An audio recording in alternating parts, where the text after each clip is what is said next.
Hello everybody and welcome back to another episode of Shalene Media Productions. Thank you for tuning in today. Today we're doing a video about some of the questions that we have been asked on social media, and we just first want to thank you all for sending in those questions. We really do appreciate it, and I hope this helps, and I hope you have fun with it just as much as I do. The first question comes from Hillsden, and it says, how do you determine which baits you are going to use for different animals that you are wanting to target? So I like to predator trap. I love trapping coyotes. A lot of you know that.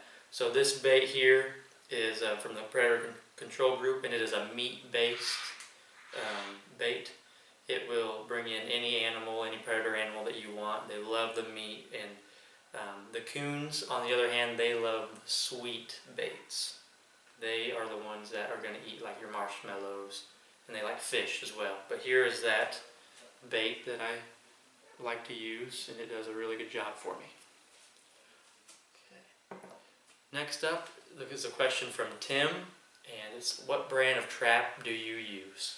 The brand that I like to use, that I used in the first video earlier in our trapping basics video, is a Minnesota brand MB550 trap, and this one has an offset on it, and that offset is there to help you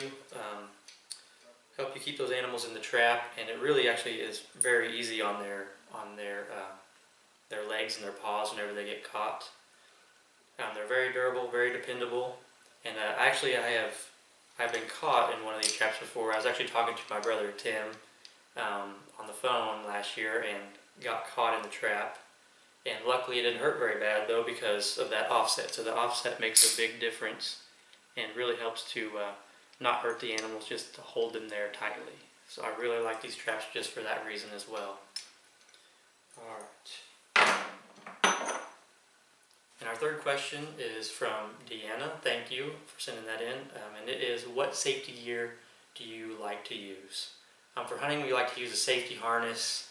It keeps you from falling out of the tree. In case you stand up to make a shot and you stumble and fall out of the tree, it'll hold you, keep you from hitting the ground. So we really like that. And also for trapping, we like to use gloves. I used leather gloves last year and they worked really well, especially whenever I got caught in that trap.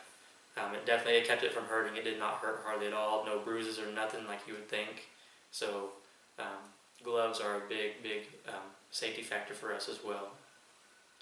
Alright, and then this question number 4, comes from Steven, and it says, do you prefer a gun or a bow when you're hunting? And if it's a bow, do you prefer a compound bow or a crossbow?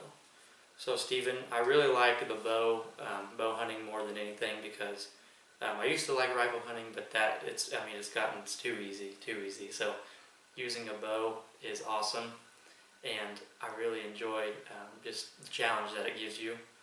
And I definitely would like to use a compound bow more than a crossbow, because whenever you use the compound bow, you really have to hone in your skills, and I like that. You have to be dialed in every single time, so that's pretty neat. Alright, and question 5. This question comes from Dylan. After killing a turkey, what steps do you take to get it ready for Thanksgiving dinner? And I'm glad you asked this question, because actually a few years ago I was fortunate enough to harvest a couple turkey, and we actually got to eat them for Thanksgiving dinner, and the whole family got to enjoy it. It's a pretty neat story.